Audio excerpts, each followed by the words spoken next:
শান্তিৰ বিটিআৰ গঢ়াৰ লক্ষ্যৰে গড়েশ্বৰৰ নাওকটাত বিটিচি নিৰ্বাচনৰ ৰণদণ্ডবী ইউপিপিএল দলৰ আঁচনিবিলাক সঠিকভাৱে ৰূপায়ণ হ'লে আমাৰ গৰীব মানুহৰ কাৰণে যি আঁচনি দিয়া হৈছে, মহিলাসকলৰ কাৰণে যি আঁচনি দিয়া হৈছে, যুৱ যুৱতীসকলৰ কাৰণে যিবিলাক আঁচনি দিয়া হৈছে, এই আঁচনিবিলাক যদি 100% ৰূপায়ণ হয়, আমাৰ প্ৰধানমন্ত্ৰী ডাঙৰীয়াৰ যিটো সপোন এখন বিকশিত দেশ গঢ়াৰ কাৰণে সেইটো বাস্তৱত ৰূপায়ণ হ'ব। আৰু মুখ্যমন্ত্ৰী ডাঙৰীয়াৰ যিটো সপোন অসমখন ভাৰতৰ ভিতৰত 5খন শ্ৰেষ্ঠ ৰাজ্যৰ ভিতৰত এখন হ'ব, সেইটো বাস্তৱত আমি দেখিবলৈ পাম। গতিকে যদি ভাৰতবৰ্ষখন এখন বিকশিত দেশ হ'বলৈ গৈ আছে, অসমখনৰ এখন উন্নত ৰাজ্য হ'বলৈ গৈ আছে, বিটিআৰৰ 5খন জিলা পিছ পৰি থাকিলে নহ'ব।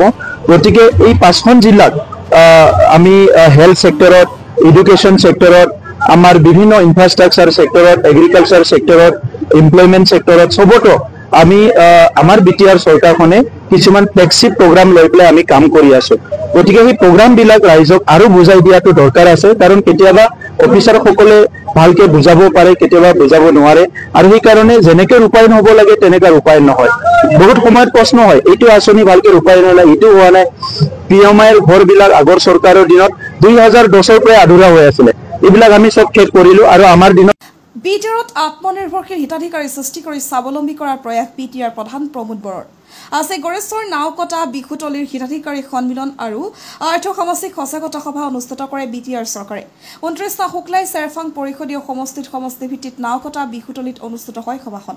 সভাত মুখ্য অতিথি হিচাপে উপস্থিত থাকে বিটিআৰ প্ৰধান প্ৰমোদ বড়ো, MCLA পবিত্ৰ কুমাৰ বড়ো, CWCৰ সদস্য প্ৰদীপ নাৰ্জাৰীৰ লগতে ইউপিপিএল দলৰ কেইবাগৰাকীও শীৰ্ষ নেতা। বিটিআৰ 29 শুক্লাই চেৰফাং পৰিষদীয় সমষ্টিভিত্তিক অনুষ্ঠিত সভাত প্ৰচণ্ড গৰমক নেওচি কেইবা সহস্ৰাধিক লোক উপস্থিত থাকে। সভাত বিটিআৰ প্ৰধান গৰাকী হিতাধিকাৰীসকলক চৰকাৰে স্বাৱলম্বী কৰাৰ ক্ষেত্ৰত গ্ৰহণ কৰা বিভিন্ন পদক্ষেপৰ বিষয়ে উল্লেখ কৰে। মানে অসমৰ মুখ্যমন্ত্ৰী ডাঙৰীয়াৰ আমাৰ কোনোবা জিলাত আহিব, ইয়াত আৰু প্ৰতিক্ৰিয়াৰ কথা নাই। আৰু তেখেত আহা মানে আমাৰ ভাল, তেখেতে কিবা এটা ভাল এনাউন্স কৰিব বা কিবা এটা কাম কৰিব।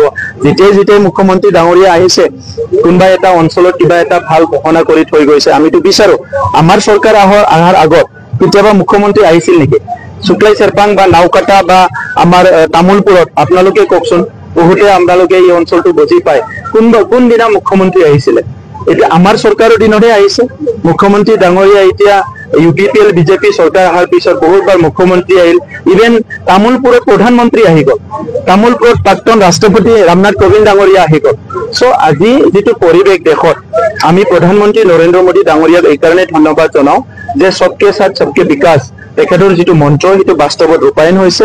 আৰু মুখ্যমন্ত্ৰী ডাঙৰীয়াই এই 4 তাৰিখে আহিব এনেকুৱা নহয়, ইয়াৰ আগতো আহিছে, ইয়াৰ পিছতো আহিব। আৰু অসমৰ প্ৰত্যেকটো ৰাজ্যত তেখেতে ঘূৰি আছে, ডিষ্ট্ৰিক্টত ঘূৰি আছে, আৰু এনেকৈ ঘূৰি থাকিলে তেখেতৰ তাত বাস্তৱ প্ৰতিযোগিতা আহিব, তেতিয়া উন্নয়নৰ সিদ্ধান্তবিলাক সঠিক হ'ব।